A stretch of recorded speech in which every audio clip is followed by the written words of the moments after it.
Hello, everybody. Welcome to this edition of Happy Hour Hoops. It is May 2nd, 2023. The second round of the playoffs are almost fully underway.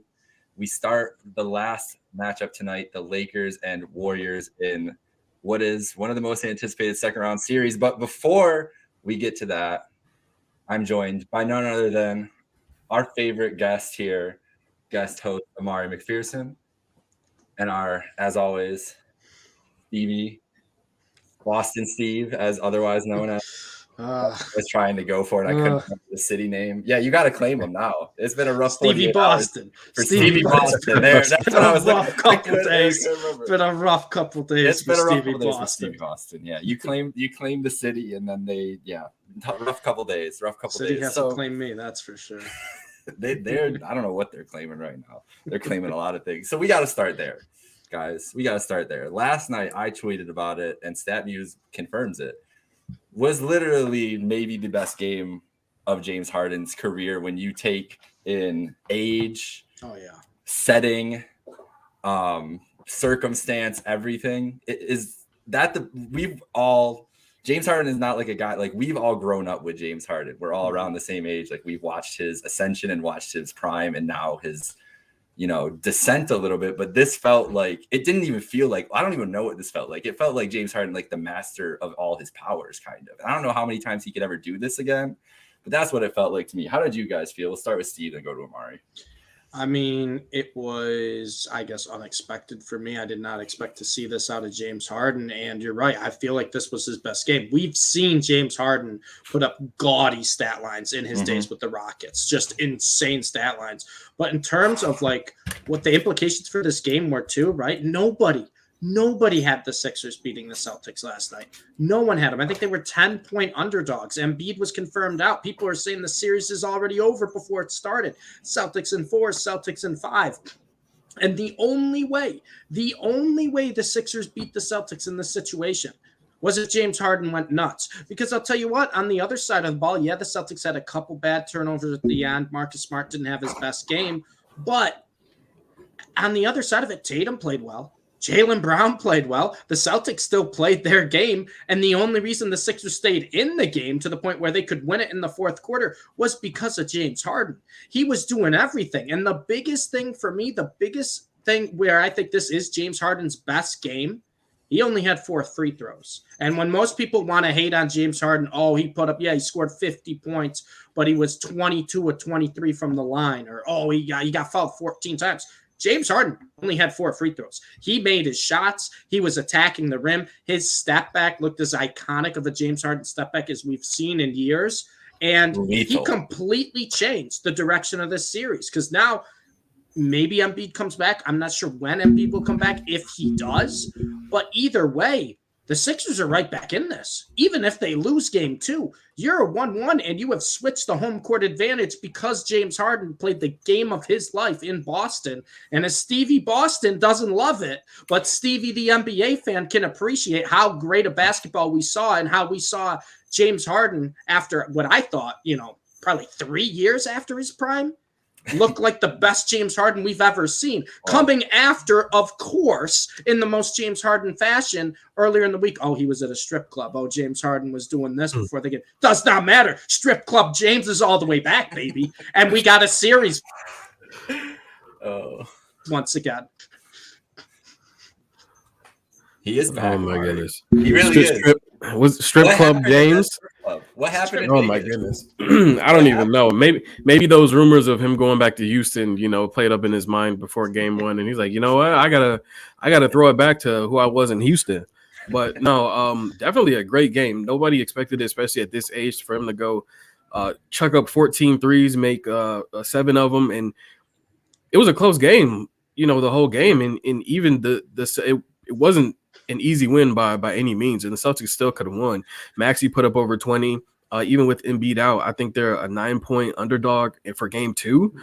So it really could just go either way. But for him to kind of throw it back to that Houston James Harden, like we were saying, it was refreshing for me because, as we know, I'm kind of a Rockets fan as well. But to see him throw it back to how he's been before, and the playoff doubt pitfalls of before when he was with the Rockets. Not to say that he redeemed himself, but it was just refreshing to see, and hopefully it continues, because for me personally, it's something that I'm rooting for him to, have those playoff successes with or without a co-star or not.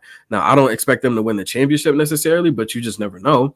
And so for him to do that in game one was definitely a refreshing sign. Definitely a refreshing sign for the Sixers and their fans as well. If they could do something like this without Embiid, who's obviously their go-to guy, then maybe they actually have a shot in the series. And who knows how far it goes. Man, I was just in awe. Like, I'm not a James Harden fan. I'm not a James Harden hater. I really don't have a lot of opinions. I've been a hater. That's a lie. I've been a hater, but it's been justified hate. Be honest. And everything else. Yeah, but it's been more recently, like the 2017 Rockets. First of all, I was pulling. I'm sure you were pulling for them just as hard as anybody else too. Because I don't even want to let you know how upset I was at that game 7. Oh my God. I can tell you exactly, like, I remember where I was, like the exact like spot I was sitting in watching that whole thing unfold and just all the threes and everything. But Harden, the thing is, when I posted that stat muse thing, you look at all the performances of 45. It's 2017, it's 2016, it's 2018. There's one from 2021 where he put up 41. That was also against Boston. He also had Kevin Durant and Kyrie Irving on that team. So it's a little bit of a different situation. I don't remember who was on the floor for that game. Maybe he did just have a natural 41. They lost though. And that's the thing about this game, is that he had 45 and they meant everything to that team. He was the heart and soul of the Sixers last night, which he really hasn't been yet. I feel like this is like, I don't know what Sixers fans, and none of us are Sixers fans, I don't know what Sixers fans would have thought of him before last night, but I feel like last night changed everything. Even if he leaves after this and they lose the series, they'll always have that game where he literally poured everything out. Like you said about the jump shots and the threes, Amari, I just kept waiting for him to be short. I was like, in the fourth quarter, I was like, dude, 3 of these are just going to his legs are going to get tired throwing up all the jump shots. Like, I've seen him do that. Like, he just fades out when he goes recently, and it never happened. And it's even that last jumper, by the end of the game, the last jumper, when he pulled up, at that point, I was like, that's going in. Like, he is not missing tonight. This is Cat and that one thing. And it's crazy that he can get back to that point and take on, like, Tatum played awesome. Not great at the end. He was not great at the end of the game. Brown had a good game. Had a struggle in the final 3 or so minutes on offense, but overall, like, the Celtics were, they got up by 7-8. They were trying to pull away, and James Harden wouldn't allow it the entire game. Yeah. It was one of those. It's not one of those, oh, this guy started hot where he ended hot. He was good from quarter 1 to quarter 4. Yep. And I think that's the most impressive, because we don't see that from James Harden. You don't usually see James Harden from start to finish be one of the best players or the best player on the court, and he was last night. Yeah. Yep. And that's what it comes down to. And then even still at the end, they have a chance. The Celtics have a chance at the end. Malcolm Brogdon, poor execution. I don't know what he was doing. Thought Tatum was still there. Throws the ball away. That gives Maxey the tying bucket, and that's where we get to the situation at the end of the game where Harden has the thing. So the opportunities were there for the Celtics, even with this Harden performance. And again, for the Celtics, just looking at it from their perspective here, it's a team that, went 6 games with Atlanta, and we're like, whatever. Like, they're still like, we know how good they can be. They're just playing around. And then Al Horford today admits that they went into that game with less intensity last night because Joel Embiid was not there. Yeah. And I ask you, Amari, first, because Dunny's not here, so he's not going to defend Joe Mazzulla vigorously right now. Isn't that a coaching problem if you guys aren't locked in for game 1 against this is the biggest rival, one of the biggest rivalries in basketball and all of sports, and you're not locked in for game 1 at home against them when you could crush them? Like, go out and fucking blow them out because Embiid's not there. Don't come in and go light on them. So that worried me a lot. And Al Horford saying that, a guy that you don't hear like coming out against the team a lot too. That was a little worrisome from the Boston side. Yeah, definitely. I mean, you shouldn't ever need, if you're a professional, you shouldn't ever need a coach to kind of get you motivated, but to also just go out there and kind of admit that you were lackadaisical about a game 1 series in the second round. And maybe it shouldn't surprise me because Al Horford, his plus minus was minus 17, worst on the Celtics. So, I mean, that probably shouldn't surprise me. But to hear somebody like Al Horford, of all people, to hear that kind of come out of his mouth was definitely a surprise. But also, that just shows you that if they had put even a little bit more effort in this game, they would have won because it wasn't a blowout, even with Harden scoring 45. So I don't know. Maybe they'll get their act together for game 2. Like I said, they're a 9-point favorite, still at home. So we'll see what happens in the next couple of days. Yeah, I think you kind of saw glimpses of it in the Hawks series, right? Where the Celtics would have these big leads at halftime and they have the big lead. And then all of a sudden the Hawks just come back and you're like, wait a second, this is a 6-7 point game. And some of those games you weren't really worried because in the back of your head, you're like, the Celtics are going to win this anyways. Trae Young stole a game. He stole a game. I believe it was it game 5? I think Trae basically stole with just making the shots at the end of the game. And this is like the 3rd time we've seen it in the playoffs already. And I think the Celtics are the best team on paper. I think they have the perfect kind of team to build like a championship type team. However, this is like the 3rd time we have seen the Celtics where either they've been up to a big lead or they just haven't came out with that 105% intensity. And that's the concerning side. That's the concerning side because I think that's when you can go back to coaching a little bit. But at the end of the day, I think Amari agrees. You shouldn't need a coach to motivate you like that. This is a Celtics team that went to the NBA Finals last year against the Warriors. This is a Celtics team that showed they can do it, that they can get there. And you don't think that these players want nothing more than to kind of get redemption and, the year after falling just short, win the NBA championship? It might just be in their head where they just think, we can cakewalk through the East. We're good enough to get through the East. And we have seen, whether it was in a couple games against the Hawks and then game 1 last night against Philly, you can't take anyone for granted in the NBA playoffs. All these guys are professionals. All of these guys got to the NBA because they could score 40 a night against anybody, whether it was high school, college, overseas, wherever. They're all talented. They all can do it. And you're going up against James Harden, who, as much as I don't love James Harden, for his career, he can be one of those guys if he wants to be. Yep. So you can't just take anything for granted. So I'm not too worried about the series overall for the Celtics because I just think they have the talent. They have the team that's gone there before. Definitely. They can kind of snap out of it. But this is like the 2nd or 3rd time we've seen these playoffs where the reason the Celtics lost a game is because it's just low effort in certain situations or just really stupid mental errors. You look at the end of that game, maybe the Celtics were upset that they didn't get, obviously, the offensive foul called their way. But what are you doing with Malcolm Brogdon's turnover there? And if people are going to blame Brogdon for just handing the ball to Tyrese, Jason Tatum should not be passing that up.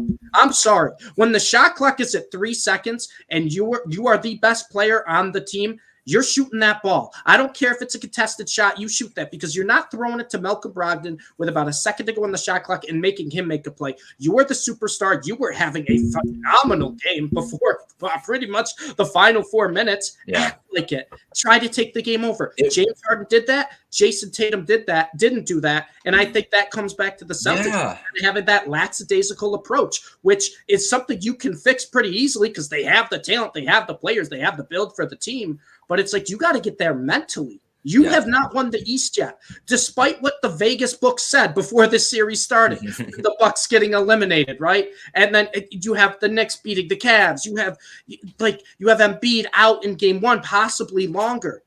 It does not matter. You still have to win 8 games if you want to get to the NBA Finals. They're not going to hand them to you.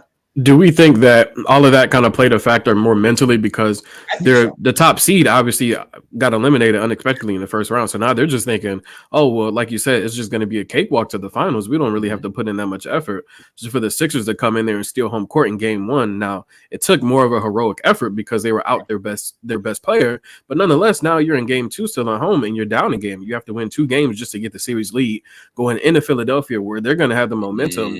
Now, what are you going to do the rest of the series? Now, I do agree to your point about I'm not really worried about the rest of the series, but as we know, these things can go either way. Like the top seed just got eliminated. We just never know. So, yeah, to that point about the whole mental thing, obviously, if they put just a little bit more effort in, they could win this game. And now they're thinking, oh, it's going to be a cakewalk because, all the lower seeds are at advance, and they're obviously the higher seed now. So, I'm assuming you guys agree with that, but you guys. And I think, go ahead. I just think game 2, Amari, is where we're going to see it. If the Boston Celtics show up and it looks like, oh, we are better than this Philly team, regardless of who's on the court. We know we're better. We know the best team in the East, and they win by 15, 20. that's a statement win. But if we see the same old Celtics, I think that's when I get concerned, because I've told you, I think this is a team that's perfectly built to win a championship, but you got to have the mental willpower. You got to say, we want it, not that, oh, we deserve to go back. We think we can go back. No, we want to go back. It doesn't matter who we're playing. We got to win these games. And I think, to your point, Amari, I think after the Bucks losing and then the Embiid injury, the Celtics kind of been like, hey, we went to the finals last year. We're going to cruise through the East now. We're a good matchup against the Heat. We're fine in the East. Scare us. Yeah, we're fine in the East. Exactly. And look what happened to the team that said they're fine in the West. So, no, I agree. It's half a mental battle as well. And the Celtics have to learn that, because the Hawks series, they didn't really win mentally. They were a much better team, but they didn't win the mental battle. Yeah. And this game won. That series should have been a sweep, and they just allowed Atlanta, especially that last game 5, they just allowed them to win when they could have wrapped it up. So, I mean, you have 2 mistakes like that. Who knows what this series is going to be? And you're going against a better team. So you better not have those mental mistakes, because next thing you know, you're going to be eliminated. You guys are speaking to everything I wanted to say about it, and it's the biggest thing that worries me about it is I don't know where they are, where their mental space is, where their mentality is, but that's how teams get upset in the NBA playoffs. Happens every year. Agreed. Is if you get shook for 2 games, all it takes is you're shook for 2 games and you're done. Because like you said, Amari, they're up that building that mountain already for themselves, losing game 1, and now the series is flipped in Philly's favor. Friday night, game 3 in Philly, by the way, that crowd's going to be jumping. They get Friday and Sunday. So they get the better days. They get the more like a Monday and Wednesday game just doesn't hit the same as a Friday and Sunday. And I think that the league does that in a certain way too, that they always schedule in that way. And it's going to help Philly to have that crowd behind them. And imagine if they're up 2-0. I don't think that the Celtics are blowing them out or going to jump out to I think this is going to be another dogfight, whether it's Embiid or not tomorrow. And it doesn't mean the Celtics can't win. They should respond. They should win. Derek White, who I've been praising, saying he's a superstar, top 10 player in the league, joking, half joking, whatever. He was terrible last night. Harden exposed the fuck out of him. Exposed and Smart too. Both and Smart was the best defensive guards. until couldn't do anything. Mazzulla was just like, okay, I need you out there. Like you guys just have to play at this point. That's what Joe turned into, and you guys spoke to it perfectly. Mazzulla has to get their mentality back on straight, and I think that's the most damning thing about the Horford quote, bringing it full circle, is that if Al's seeing that and he's saying something after game 1, he knows something's up, and they got to respond, and they've responded before. But this is also a team that they've got trauma too, man. They this team's been together, been through a lot of wars. That means they've lost a lot and seen these moments come up and been like, fuck. And you don't know which response you're going to have until you're in the moment. And coaching does a lot with that. Ime was steady. Brad was steady. I don't know if Mazzulla is yet. And tomorrow is the biggest game of his career, and the rest of the series will be. And Rivers has an advantage on him. He does at the moment. So, you want to move on to some games for tonight, and then we'll touch on Nuggets Suns at the end. Well, we got to start here. The Los Angeles Lakers visiting the Golden State Warriors for Game 1 tonight. I'm just feeling very nostalgic today, guys. I'm not gonna lie. So I don't know if I ever told you this, Amari. So when you guys set up college orientation, I had no idea what I was doing when I set up college orientation for Kent State. Had no idea. Picked a random date. I was like, Monday sounds good. Did this in like April, whatever. Had no idea. Somehow, I ended up picking the day after Game 7 of the NBA Finals for my college orientation. So, yikes. Cavs, Warriors, Game 7, 2016. I'm watching at home. Obviously, greatest night of my sports life.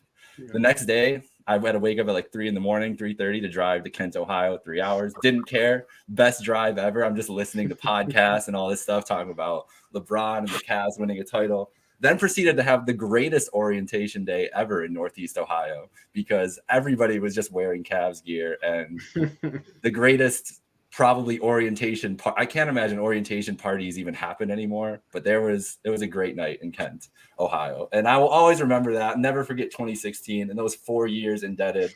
And now we have round 5, 2015 through 19 and round 5. It is not the Cavs, it's the Lakers. So it's not as fun, but it is kind of more fun in a way too, because this is a second round series that, to me, guys, Amari, I'll start with you here as the real Clevelander. I'm just the adopted one for for my college years, but as the real Clevelander, the real Northeast Ohioan, what this series, just like Lakers, Warriors, seeing this happen second round, like what are your thoughts going into it? Just big picture for game one?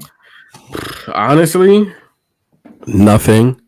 I think obviously the excitement is around LeBron and stuff, but like you said, it's not the same two teams. Both guys are older. Now, I think it'll be kind of nostalgic, if I'm being honest, just because of what happened. But I mean, it just doesn't hit the same. It's the second round of the Western Conference playoffs. It's not the finals. You know what I mean? And I think as much as I don't want them to win, I'm almost expecting the Warriors to win. So it doesn't really, I don't want to say it doesn't mean much to me. It's just I'm going to sit back and enjoy it and hope that, the Lakers win. Now, I will say I would have much rather preferred to see the Lakers and the Kings. I think that would be for me a much more exciting series to see, just because of their youthfulness and obviously that first playoff win, and how the Lakers obviously being a lower seed beating the second seeded Memphis Grizzlies. So for me, that would have been a better draw for me personally, but I could definitely understand how this would excite some fans. But one thing, the Lakers won the season series 3-1 against the Warriors. Yeah. And I think that probably goes over a lot of people's heads. And even I forgot that fact. But, LeBron has been in and out of games. Steph has been in and out of games. Clay has been up and down from the beginning of the season. So I don't know. I don't really know what to expect. I know the Warriors have the favorite for the series and the favorite for tonight. I'm just hoping for a good game pretty much, and to see if the momentum that the Lakers had in that first round can continue for this round, because the Grizzlies and the Warriors are two different teams. I mean, the Grizzlies were great in the regular season, but they just kind of fell apart in the playoffs for a team that has, gelled together more than the Lakers, because the Lakers kind of came together last minute at the trade deadline, and they look great. Don't get me wrong, but I think the Grizzlies definitely should have won that series, but they look definitely shook. And now you're going against the defending champions, and they're not going to be shook, at all. So I think it'll be exciting. Hopefully it goes 7 games, and we'll see. Yeah, I think every NBA fan wants this to be one of those series, right? Kind of similar to Warriors-Kings, where it feels like that, where it's just been a couple tight games. It goes 7, a lot of excitement, a lot of offense. And I'm not sure if we're going to see that. I think the Lakers have been probably one of the best teams in the second half of the season. I said that. I thought they made brilliant moves at the deadline. I really like the look of their team now. It just kind of works, and it helps where LeBron doesn't have to do everything. He's been great, but he didn't have, a dominant LeBron series against the Grizzlies. He was good, but there were a lot of other guys that stepped up. And then you look at the Warriors, and the scariest thing about the Warriors is I think they're peaking at the right time. The Warriors are starting to play their best basketball. Which I hate. I know you do. I know both of you hate that. But they're starting to play their best basketball. Wiggins coming back has been a huge help. They won 2, not 1, but 2 road games, the final 2 road games against the Sacramento Kings. When the whole regular season they win on the road. They win that huge swing game in game 5. And then when they lose at 6 at home, you're like, okay, Kings are just going to win this at home in 7. Like, the Warriors aren't winning 2 straight on the road. And then they have probably their best game of the entire series in game 7, where we're talking about how James Harden in game 1 against Boston looked like, prime James Harden. Steph Curry put on a masterclass against the Sacramento Kings in game 7. First off, Steph, I want to apologize. I will never doubt you again. I was like, I told Jake before, I was like, I want to root for the Kings game 7. They're the new fun team, exciting team at home. I'll root for him. I'm like, this is nothing against Steph. I'm like, if Steph's going to make me eat my words, and what'd he do? He made me eat my words. I mean, he was hitting threes, but it wasn't just the threes he was hitting. He was running all over the court like the damn Energizer Buddy. He was crossing up everybody's ankles there. The one layup he got, I think it was like his second last basket of the game, where he got fouled 4 different times in that play. Every Kings dribbling through everybody. And he just gets through and then puts in the layup. I mean, it was a masterclass by Steph. The Warriors they're the defending champs. And if you want a team that knows how to win, there's no team better than the Warriors right now, of a team that's just used to coming together as a group and winning when it matters. But I also think this is going to mean a little something extra. We say this all the time too, but off the court, LeBron, he's friends with these guys. LeBron's friends with Draymond. He's friends with Curry with these guys. It's going to mean a little something extra. I think it's going to feel more important than a second round series. And maybe that's the NBA fan in me wanting it to be the case. But I really do think this is going to feel a little more special than just a second round series. And I don't really have a prediction right now. I think I'm going to go Warriors as well, probably at least tonight in game 1. And for the series, I think I lean Warriors. But this series, to me, is a series that is going to be great for all basketball fans. Because, you have fans that watch the NBA through the regular season like us, that know all the teams, know all the players. And then you have guys that care about 3 or 4 guys. And growing up, our generation, it's LeBron James and Steph Curry 1, 2. If you want to argue who the best player in the NBA is through our life, you can do whatever you want. But most important, LeBron James, Steph Curry, there's no debate about that. So to just see it potentially be the last playoff meeting between these two, it's just a juggernaut type series. I hope it goes 7. I want as many games as possible in this series.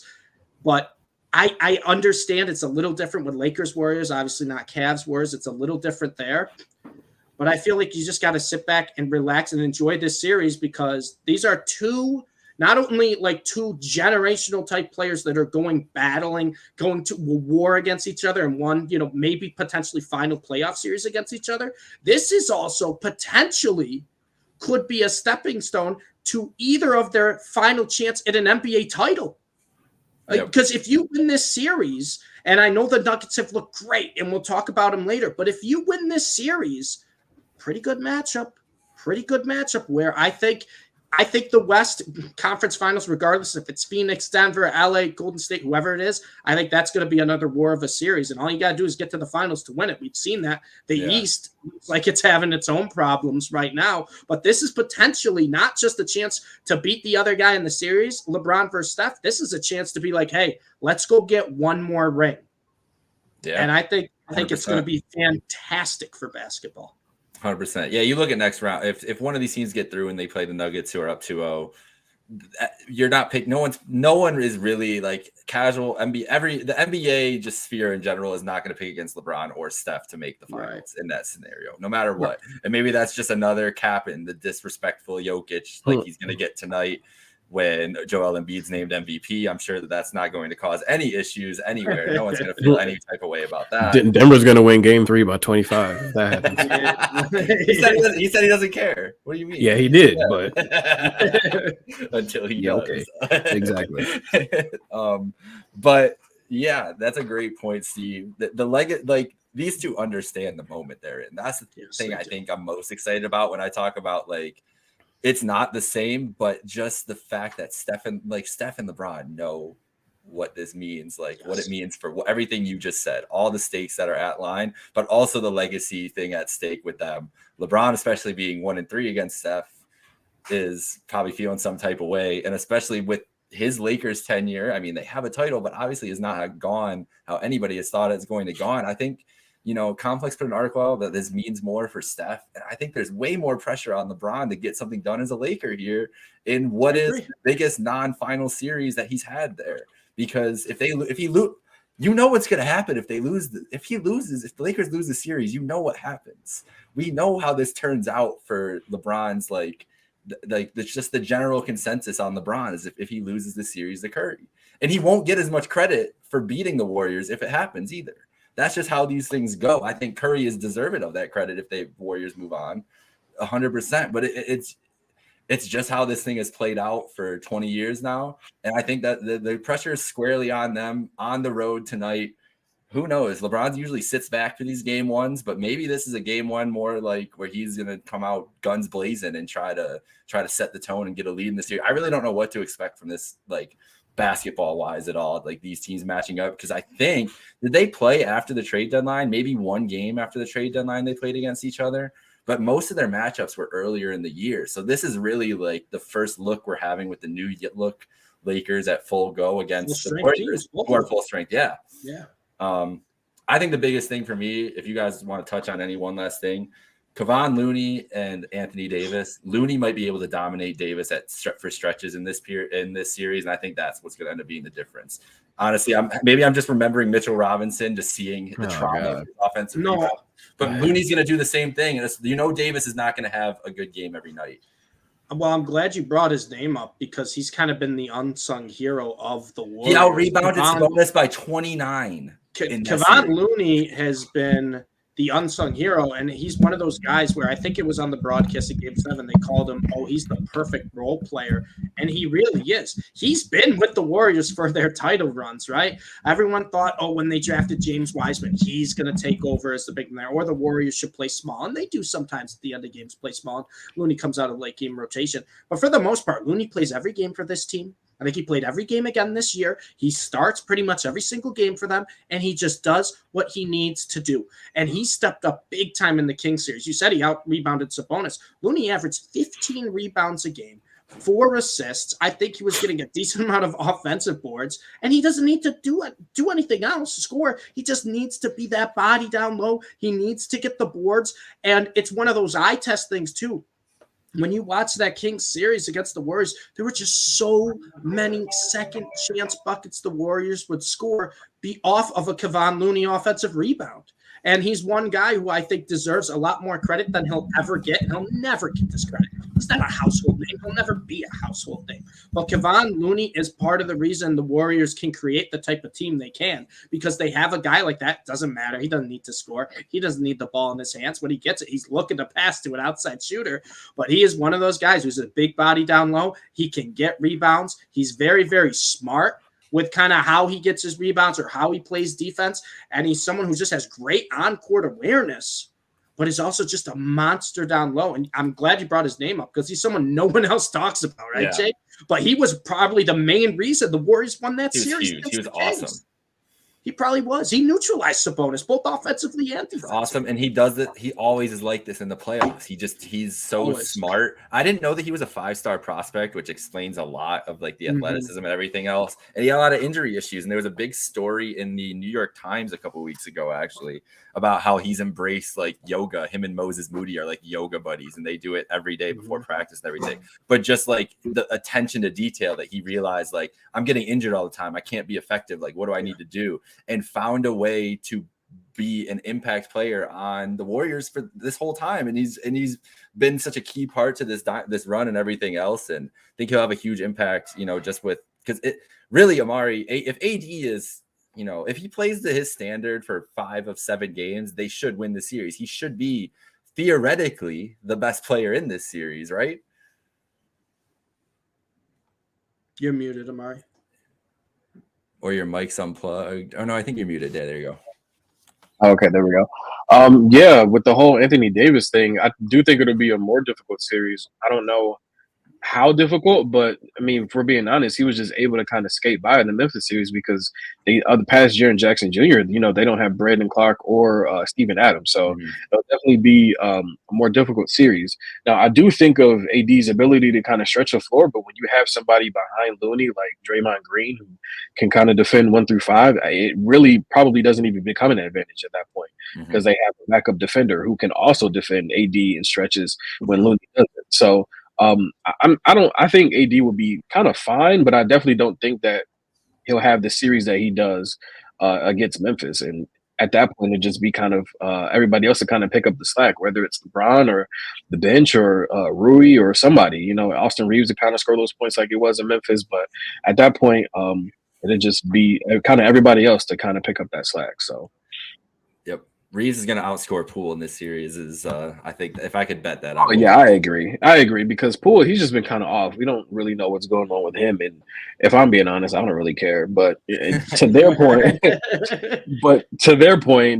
if they want to get to the finals again, they're going to need what Jordan Poole did last year, and right now he's just not performing like he was, even with Steph scoring 50 in a game 7. So yeah, we'll see. Who knows? It's going to be fun. I can't wait for it tonight. Let's get to the other game tonight. Heat-Knicks game 2. We were on here, Steve, or maybe we were on here. We were on here last week talking about game 1, right? And we were saying what we thought of the series. And I said, I think Knicks will take game 1, then the Heat will rip off 3 straight because the Heat are going to take this series over, but they're not going to be ready game 1. And what did they do? Completely took over game 1 and just I was telling Amari before you jumped on here, Steve, that series, that game the other day just made me so much more mad about the Cavs series because I was like, the Knicks can look like this. Like, why? How can the Knicks look like this? Jalen Brunson can miss floaters in the lane. That's crazy. Like, what are we talking about? But it's just a credit to the Heat. The biggest question mark at this point, Steve, is what we're going to get out of Jimmy Butler. He rolled his ankle up. Any news on that? Playing tonight. He's out tonight. He's out. Jimmy's confirmed out tonight. Jimmy's not playing, and I believe Brunson, who was also questionable with an injury as well, he is going to play tonight, I'm pretty sure. Yeah. So that could be a big swing in the series. The biggest thing for me in game one, and I get it, playoff Jimmy has been fantastic, but we all saw him roll his ankle. We all saw him on the court in pain. And he came back and he made 2 free throws, and then they left him in the game. And it's a close game. If you're the New York Knicks, what are you doing? Why are you letting him just stand in the corner, both on offense, both on defense, and just basically play 4-on-4?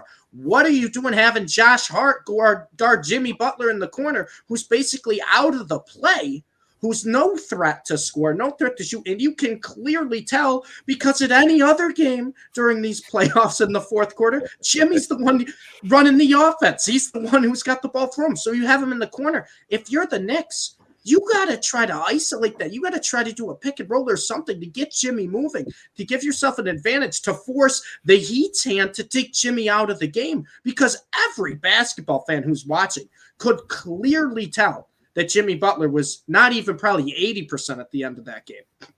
So if you're the Knicks, you got to do that. I also, too, want to say this is a must-win game for the Knicks. No Jimmy Butler. You have to win this game at home. It's nice that Jalen Brunson's playing. I believe I don't know anything about Randall. I'm assuming he's not playing. And then you got RJ Barrett, who you guys can cover your ears for this, was sensational against the Cavs. It was the RJ Barrett that we wanted to see take the step of this regular season. And while he waited the whole 82 games of the regular season to take the step in the series against the Cavs, something that I didn't expect and something I don't think a lot of people expected. So I think tonight, with no Jimmy Butler, who's not only, carried the Heat, playoff Jimmy, he's also one of their best defenders. You got to have a good game out of RJ Barrett, and especially with Brunson, who's, even though he's nursing an injury, Julius Randle, didn't play last game. I don't expect him to play this game. It's got to be an RJ Barrett game. You have to win this game. You can't go out down 0-2 and go to Miami. So you just can't. Mike Breen earlier, an hour ago on ESPN Radio, said that he's fairly confident all 3 of the questionable guys are going to play, but Butler's obviously out. So he was wrong. So I don't know about Brunson and Randall. He would have more knowledge on the Knicks side, obviously. I would assume Brunson plays, Randall doesn't, but we could see all 3 play, or both of them play. I know Jimmy's out. I saw that was just confirmed, but it's one of those things too. You also look at this Miami Heat. Randall's on the court right now 6 minutes ago, so that's a good look. And I think Brunson's on the court as well. The Knicks, it makes sense. I thought they might sit Jimmy, and it makes a lot of sense to sit Jimmy for this game because you're already up. You already stole the game. Get him rest until when do they play again? They play Friday night, I think, Thursday night. I think it's Thursday night. Yeah. Thursday night, and then they play Saturday afternoon. So it's also like 36-hour turnaround. He might not even play game 3, honestly, depending on how this goes. He's got to play, or Bam's got to step up. Well, that's the thing. Have Gabe Vincent try to be your offense. That's what I was going to ask. They don't have Hero. The hero's out for the whole playoffs. It's going to be Lowry then. Lowry played awesome in game 1. Yeah. It's got to be just because he's the veteran. Like I don't expect Gabe Vincent to score another 20 points. You know what I mean? So for Lowry to score 18, he's going to have to go back to that Toronto Kyle Lowry and kind of take over while Gabe Thompson, you mean? Dude's electric. I'll never forget the pull-up 3. I'm sorry. I'll just never forget that he hit that shot in that moment against Milwaukee. Like I was just never expecting as he was pulling up during that game. We talked about it last week, but as he was pulling up in that game, I was like, Gabe Vincent's about to take this in transition. Right. And my opinion changed of him forever on that. But I'm with you. I don't know. It's got to be like it's Lowry. Lowry had a good game 1. Offensively, though, can he turn it back like a Harden turned it back last night and everything else? I don't know. But like, if it's any night to do it, bro, it's tonight, right? Like, turn up, just run that Bam and put Randall with his bum ass ankle in that Bam and Lowry pick and roll, and just go. Throw him out there and let the Heat take advantage of it. Yeah, exactly. That's what you need to do. Exactly. I mean, I don't know, man. I'm like, I kind of want to put money on Miami to make the finals, like even depending on how Jimmy's ankle turns out. But like the way Boston looks and the way the Heat look right now, could you imagine? Like Jimmy's just gonna mentally bully anybody, either of those two teams right now. And if it's Philly, it's a personal vendetta for him. It's personal no matter what. They lost in Game 7 of the Eastern Conference Finals last year. But if it's Philly, it's really personal. The Heat scare me. It's really just Jimmy turning his ankle is the biggest, I think, storyline in the NBA at this point, because it changed the whole playoffs the way he was going. I mean, he's been the Miami Heat. He's been the Miami Heat. Man. All right. Any other thoughts on this game too tonight, or can Steve give us the breakdown on Nuggets Sun? Because me and Amari go to bed, and apparently Steve, I don't. He doesn't sleep. Yeah. You got to let us know what happened. Yeah. See, I tried Game 1. I fell asleep though. Last night I didn't even try. It was 10 o'clock, and I was like, I'm bad, man. I'll know when you fall asleep, because the Happy Hour Hoops group chat will get a little quiet. I'll be freaking out to something in there. No response. I'll wake up. That's the funny part, is I'll wake up at like 4 a.m. like on my couch to like 6 messages from Steve flipping out about whatever the late game is, and I was like, motherfucker, why am I like, I missed it? But yeah, the biggest thing I think we could say about the game, and I was talking about this before we went live, the Nuggets won 97-87. They held the Phoenix Suns to 87 points. And I know we have had our concerns with the Phoenix Suns, saying they don't really have a deep team, but they have Kevin Durant, Devin Booker. You held that team to 87 points. That's a victory in and of itself. Jokic has been incredible. He's been incredible in the entire playoffs. I think last night was probably his best game. He had 39 points, 16 rebounds, 5 assists. I think every single time he just kind of chucked it up right in the paint at the hoop late in the fourth quarter, it just found its way in. Whether it wouldn't touch anything and just go straight through the net, or it touch 8 different parts of the rim and find its way in. Jokic was incredible. Murray didn't have a great game. I think he made 2 shots in the fourth quarter that were just nice step back shots, classic Jamal Murray. Didn't play a great game. Jokic was sensational, but Murray made it one when it mattered. The biggest thing though, and this is why I was off the Nuggets coming into the playoffs, that their defense is gonna screw them over. Like, they don't have anyone who can really guard Kevin Durant. They don't really have anyone who could guard Devin Booker. They don't have a guy who could guard LeBron James if they face him. They don't have the guard who could guard Steph Curry, stuff like that. And the Nuggets showed, they have the defense against Minnesota. Yeah, they let kind of Anthony Edwards get his a few games. For the most part, it's pretty good defense. But these first 2 games, Game 1 and now Game 2 especially, was an unbelievable job by adjustments in the second half on the defensive end of the court. Yep. And that's where I am kind of eye-opening shocked at how well the Nuggets are playing, because we all know what Jokic is going to do. We know Jokic is going to put up those numbers. We know he's going to make those circus shots. We know he's going to make those circus passes. It's Nikola Jokic. He's the back-to-back MVP. We already know that. We know what to expect. Jamal Murray, even though he didn't play great last game, he's looked closer to bubble Murray than not in these playoffs so far. We know that. Michael Porter Jr., he's a streaky shooter. He'll hit the outside shots. Aaron Gordon, a solid role player. Caldwell Pope's been playing pretty well this series. Actually been very good defensively, but he had a good offensive game as well, and he's making his shots. So we kind of know what they are offensively, but they were a giant question mark on the Nuggets is what they're going to do defensively. Are they just going to get into these boat races with these teams where who can score 121st wins? And that's the opposite.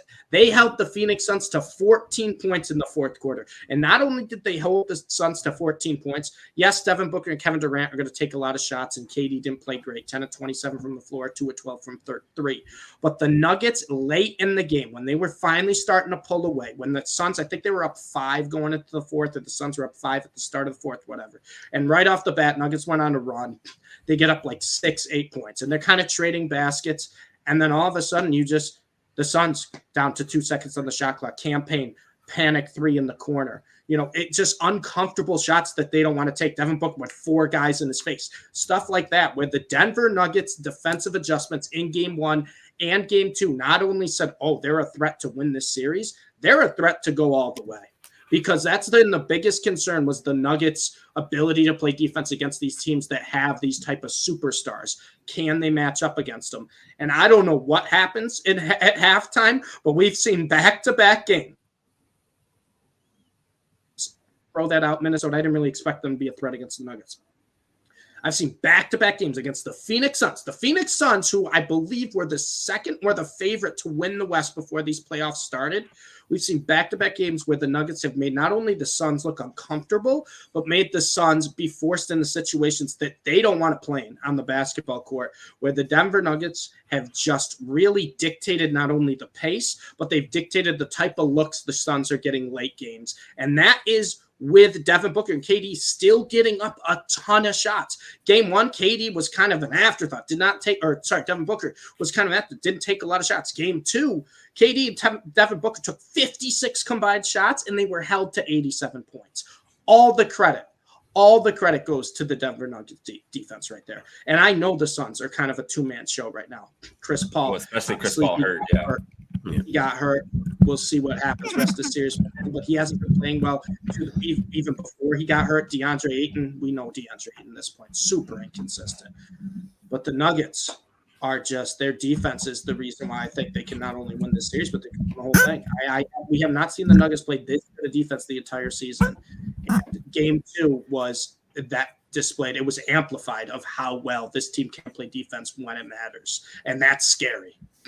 Yeah, man. I mean, and with CP out with the groin at any age, it's hard to come back and be effective in a week, which is what they need right now. Like, they don't have 2 weeks. The rest of the series, they need it in 4 days. They need to be effective.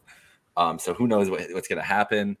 They said he was walking back to the bench, but with those groin injuries, it's not about how you can walk. You can usually walk fine. It's about the cuts and the plants and everything else, which is really would affect him. When you look at for game 3, I think, Amari, it was greatly – thank you, Steve. That was a great breakdown just of what the Nuggets have been able to do to just kind of stifle the Suns and take away, like, you knew what the Suns were going to do, but they're so good that they've been able to be so effective. And the Nuggets have just made them look like a completely different team. Like they've looked since KD has been there. So you just wonder what the adjustments will be going back to Phoenix. But I think, Amari, you got Durant and Booker, 2 guys without CP. They're probably talking to each other these next couple of days. Like, oh, my mic just fell. Looking at each other and saying, we got to go out guns a-blazing game. Like, we can't go out. Like, how many shots? 60 shots from them? 70? 56 combined shots from Kevin Durant. That's what I mean. So it's got to be 60 in game 3, like, at least. I mean, but that's what's crazy about it too, right? Like, they're getting 56 shots. They had 59 points. KD didn't shoot well. They kind of had a bad shooting night, an anomaly for KD. I'm not too worried about KD. Very rare does KD go 10 for 27 on back-to-back games. But the Nuggets are letting those guys take shots. It's just the important shots at the end of the game. They'll let them score, but the important shots at the end of the game, they're like, you're getting it to someone else's hands. Mm-hmm. And that has been super impressive to me, because it's either like, and if you watch the game, if you go back and watch the fourth quarter too, yeah, Devin Booker scored a little bit there. He kept the Suns in it for the most part. Kevin Durant wasn't his best, but they were not easy looks. It's not like, oh, we're going to, like, when you watch the Suns-Clippers series, the Clippers were like, we're just going to double Kevin Durant and give Devin Booker the most wide-open looks. That was their defensive plan. What are you doing? The Denver Nuggets have really shown we know how to defend when both these guys are on the court. And that's what's been most impressive for me, because they're either taking really tough looks or they're saying, hey, we know the Suns' biggest weakness is they just don't really have depth. They don't really have their, supporting shooters.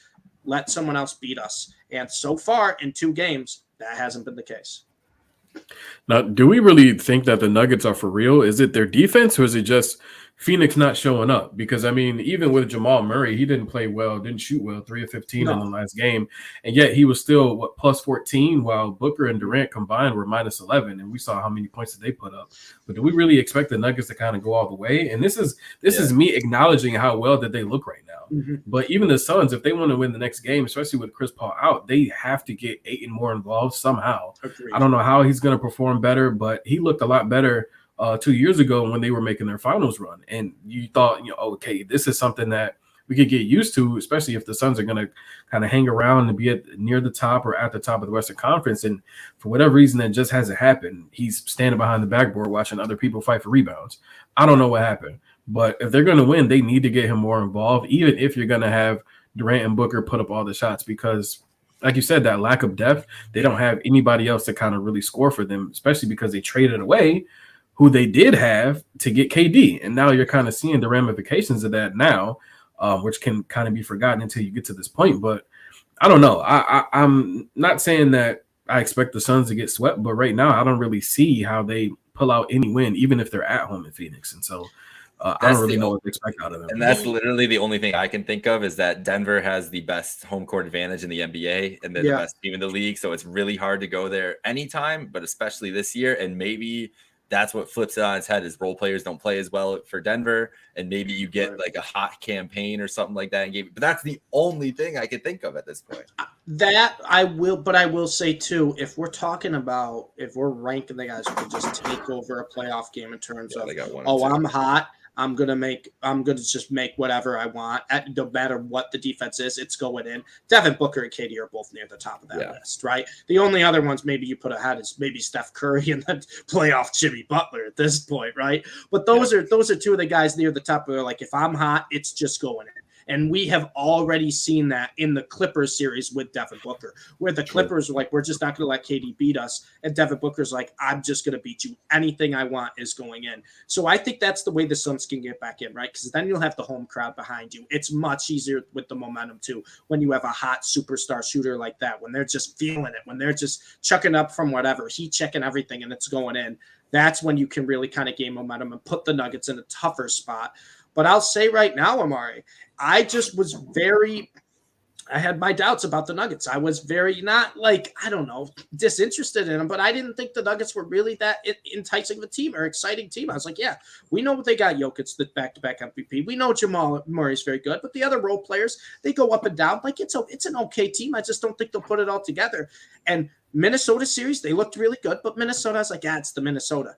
These first two games in Phoenix, it's not just how the Nuggets it's not just that the Nuggets have won, it's how they won. It's the adjustments it's made. It's how they've looked kind of night and day from the first half to the second half of games on the defensive side of the ball. And that to me is really kind of a wake-up call where like, hey, the biggest concern about the Nuggets coming into the playoffs is if they can play this defense. And I know they still got to win 2 more against Phoenix. They still got to go to Phoenix. And then no matter what happens, they're either facing Curry or LeBron. Regardless of what happens, you have to go through one of those guys.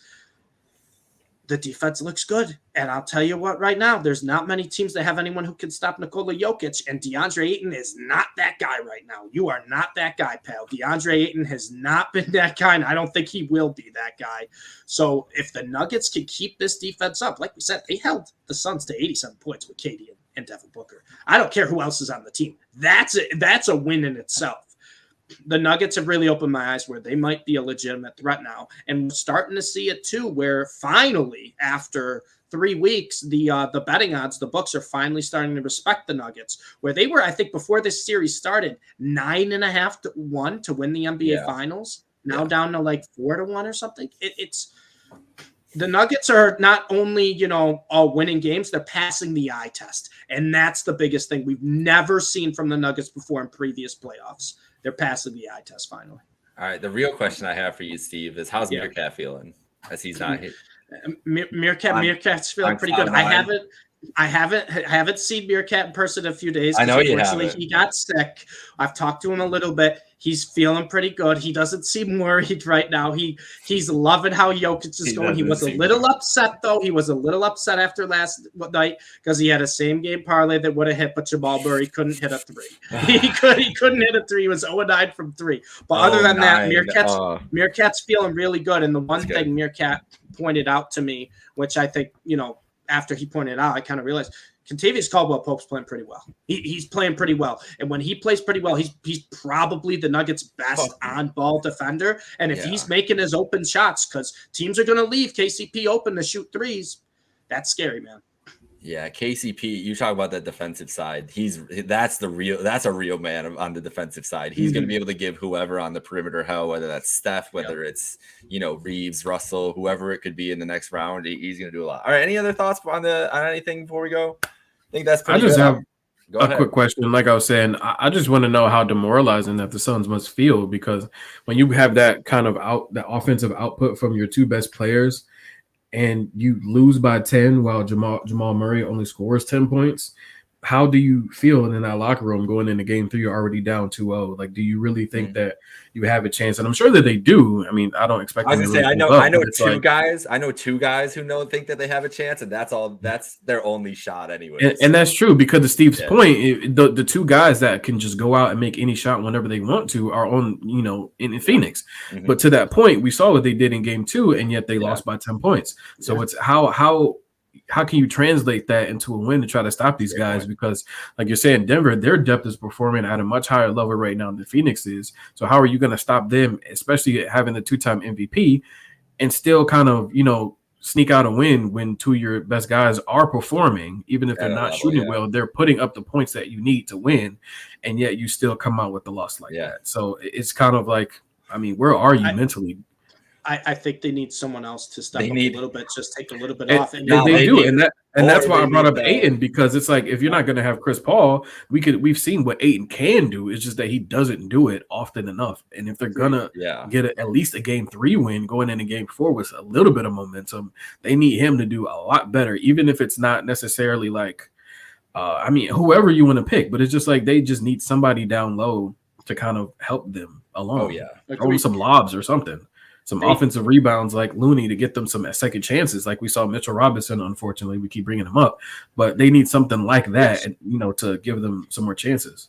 And not only just the rebounds, they need Ayton to at least play a little more aggressively offensively, because guess what? Jokic is guarding you. Get him in foul trouble. Force Jokic to go to the rim. Or Force just get him Jokic to tired. play that Make defense. him work. Make him tired. Make him uncomfortable. Because when the Minnesota Timberwolves, even though they didn't play great, when they found a little bit of success, it was taking the ball to the lane. The Phoenix Suns are just taking jump shots right now, and I get it. When you have Devin Booker and KD, you can do that. But you should attack the rim. Make Jokic play defense down low. Get him in positions. Because I'll tell you what, too. I love Nikola Jokic, but when he gets in foul trouble, when he's getting attacked under low, hey, it's a head case for him. He gets flustered. He's always arguing with the refs. It's getting in his head. It gets him frustrated on the other end of the court. And B, too, like Jokic has gotten in foul trouble before, especially in the regular season. You just got to attack him. But that's another thing. And I don't want to go back to where we talked about the Boston Celtics, but that's a mental mindset thing for DeAndre Ayton. Look at this guy. He is a giant, man. He's 7'1". He's like 270? Like, this is a guy. Get in Jokic's way. 7 foot 250. Go after Jokic. Make him defend you. And we haven't seen it from Ayton yet. And like you said, Amari, I mean, we've seen glimpses of it before, but that's the guy they need to step up, because we just don't see it consistently enough. And we've seen it in spurts where, like, Ayton can do this. And you talked about it, the last playoff run, we saw Ayton take a little bit of that step. I know that he's kind of the third or fourth guy technically now after Booker, KD, Paul, but he's got to have that mindset with, I'm going up against arguably the best center in the world right now, Nikola Jokic. I have to show him that I'm here to play too. Yeah. We got some breaking news. I don't know if anybody else knows. Joel Embiid has officially been named MVP. Hey! There we go. It's official now. There we go. I don't think it's a shocker to anyone. No. He kind of earned it in the second half of this year. And like I said, too, they're not giving Jokic 3 straight. No chance. No chance. They were going to give him 3 straight. We're not going to have another Larry Bird.